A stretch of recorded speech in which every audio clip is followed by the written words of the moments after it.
오늘도 새벽에 만난 하나님 오신 여러분들을 잘 오셨습니다. 함께 기도하겠습니다. 하나님 감사합니다. 오늘도 말씀으로 우리와 함께 하십니다.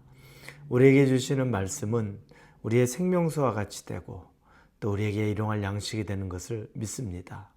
먹고 마실 때 하나님을 누리고 또 하나님 안에 거하게 하여 주옵소서. 예수님의 이름으로 기도합니다. 아멘.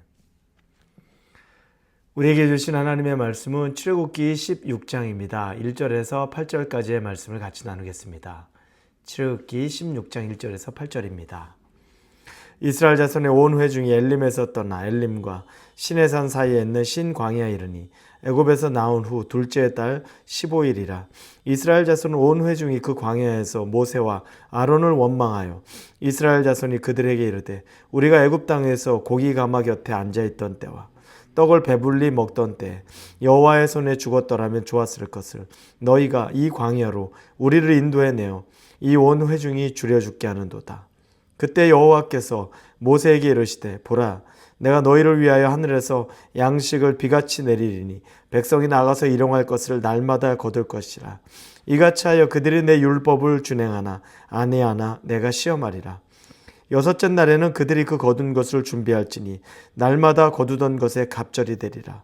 모세와 아론이 온 이스라엘 자손에게 이르되 저녁이 되면 너희가 여호와께서 너희를 애굽 땅에서 인도하여 내셨음을 알 것이요 아침에는 너희가 여호와의 영광을 보리니 이는 여호와께서 너희가 자기를 향하여 원망함을 들으셨음이라. 우리가 누구이기에 너희가 우리에게 대하여 원망하느냐. 모세가 또 이르되 여호와께서 저녁에는 너에게 고기를 주어 먹이시고 아침에는 떡으로 배불리시리니 이는 여호와께서 자기를 향하여 너희가 원망하는 그 말을 들으셨음이라. 우리가 누구냐? 너희의 원망은 우리를 향하여 함이 아니라 여호와를 향함이로다. 아멘. 출애굽한 지 한 달 정도 되니까 음식이 다 떨어졌습니다. 그들이 준비해온 음식이 그 정도면 그래도 많이 먹은 거라고 생각합니다. 그런데 음식이 떨어지니까 하나님 앞에 원망합니다. 이해가 가죠. 왜냐하면 그때 나온 사람들이 다 성인들, 그들만 나온 건 아닙니다.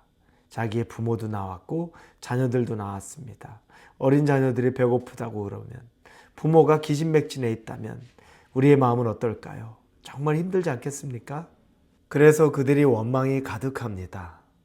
그 전에 그들은 하나님께 기도하면 하나님이 당신들을 도와주는 분, 나를 항상 보호하시고 도와주는 분으로 생각했는데 이 광야에서 배고파 보고 먹을 것이 없다 보니까 하나님에 대해서 하나님이 나를 죽이는 하나님으로 그들이 생각합니다.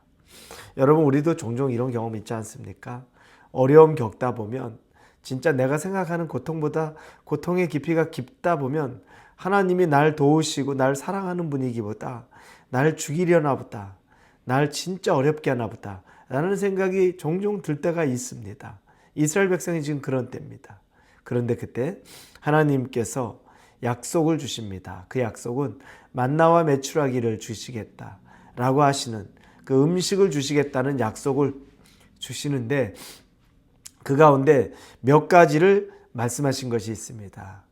첫째는 4절에 보면 하늘에서 양식이 비같이 내릴 것이다 라고 말합니다. 이 광야를 돌아보니까 이 광야에 어디에도 음식이 없으니까 그들이 음식이 떨어졌다고 말하겠죠. 그런데 음식이 하늘에서 내린다는 겁니다. 구할 수 없는 것, 광야 어디서도 구할 수 없는 것이 하늘에서 내린다는 겁니다. 여러분, 우리의 꽉 막힌 현실은 우리 주변을 아무리 봐도 방법이 없습니다.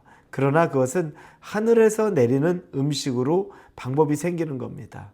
여러분의 꽉 막힌 현실은 하나님이 하늘에서 양식을 비같이 내릴 때 해결될 수 있다는 겁니다. 그래서 우리가 늘 얘기하지만 하늘을 바라봐야 하는 겁니다. 내가 바라볼 것은 궁극적으로 하나님이라는 거죠.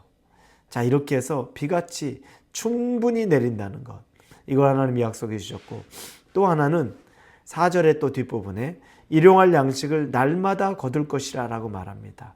날마다 거둔다. 만나. 이 만나를 날마다 거둔다는 건 뭡니까? 양식 걱정하지 않고 살아도 된다는 걸 의미합니다. 먹고 사는 문제, 우리의 걱정에 없다는 겁니다. 이 양식 걱정하지 않고 살아도 우리 아무 문제 없다는 것을 이야기해 주고 있습니다. 매일매일 하나님이 우리를 먹이겠다는 겁니다. 여러분을 하나님이 매일매일 책임지겠다는 겁니다. 그게 바로 양식 걱정 없이 사는, 매일매일 하나님이 만나를 부어주시겠다는 것입니다. 자, 이쯤 되면 하나님의 의도가 뭘까요? 그러기 위해서 우리가 광야를 좀 생각해 봐야 되겠죠. 광야는 여러분 정착하는 것이 아닙니다. 이스라엘은 광야를 돌고 돌아서 결국 광야에서 죽는 것이 아니라 광야는 지나가는 것. 그러나 목적은 있습니다. 지나치더라도 목적은 분명한 것이죠. 그게 훈련의 장소라는 겁니다. 여러분 인생에도 광야길을 건다는 건 지나가야 하는 것임에 분명합니다. 그러나 그냥 지나가는, 목적 없이 지나가는 것은 아닙니다. 그곳은 지나가는 훈련의 장소라는 겁니다. 이스라엘 백성을 광야를 지나가게 하신 것은 훈련시키겠다는 하나님의 의도입니다. 훈련의 목적이 있습니다. 우리 한국에서 남성들은 군대를 가죠. 군대를 가는 즉시 입대함과 동시에 군인들은 모든 걸 제공받습니다. 나라에서 군복, 속옷, 먹는 것, 세면도구, 어느 것 하나 각자 사서 먹거나 입는 것이 없습니다. 다 국가에서 제공을 해줍니다. 엑스트라로 개인이 가진 사비를 들여서 어떤 간식을 사 먹을 수는 있지만 기본적인 모든 것들은 다 나라에서 제공을 해줍니다. 100% 부담해 주는 거죠. 그럼 군인에게 요구되는 건 뭡니까? 훈련 잘 받고 준비되라는 겁니다. 전쟁 때, 전쟁이 일어나진 않지만 전쟁의 상황에 준비하게 훈련하고 거기에서 준비되어야 되는 것. 그게 바로 군인에게 나라가 돈을 투자하는 이유입니다. 하나님이 우리에게, 그리고 이스라엘에게, 그 당시에 광야에게 모든 만나와 메추라기를, 음식을 걱정 없이 제공하겠다는 것은 그들이 훈련 잘 마치도록 하나님이 인도하겠다는 겁니다. 훈련만 잘 마치라는 겁니다. 그래서 하나님이 그 광야에서 그 훈련을 마칠 수 있도록 제공하는 겁니다. 그런데 그들이 먹는 음식이 베스트는 아니죠. 만나가, 또 메추라기가 베스트의 음식은 아닙니다. 그것들은 애굽에서 먹던 것보다 못할 수 있습니다. 군대에서 우리가 음식 먹을 때 최고의 음식은 아닙니다. 휴가 나오거나 외출 나와서 먹으면 맛있는 거 먹지만 군대 음식 최고의 것은 아닙니다. 그럼에도 그곳에서는 훈련을 받음으로 그것으로 만족할 수 있게 해주는 겁니다. 여러분, 풍성한 음식, 풍성한 물이 없고 여러분의 삶이 아직 풍성한 것이 없다고 할지라도 여러분의 지금의 삶이 광야라면 광야는 그런 것이라는 것을 우리가 인지하고 받아들이는 겁니다. 광야가 아무것도 없는 것처럼 보이지만 실상은 하나님이 모든 것을 제공하는 곳이 바로 광야입니다. 여러분, 그러면 이 광야에 만나가 있었는데 만나는 언제 그칠까요? 여호수아 5장 12절에 보면 이렇게 쓰여 있습니다. 또 그 땅의 소산물을 먹은 다음 날에 만나가 그쳤으니 이스라엘 사람들이 다시는 만나를 얻지 못하였고 그의 가나안 땅의 소출을 먹었더라. 즉 농사지어서 먹을 것이 있는 우리가 땅이 생기고 정착할 곳이 생기면 만나가 그친다는 겁니다.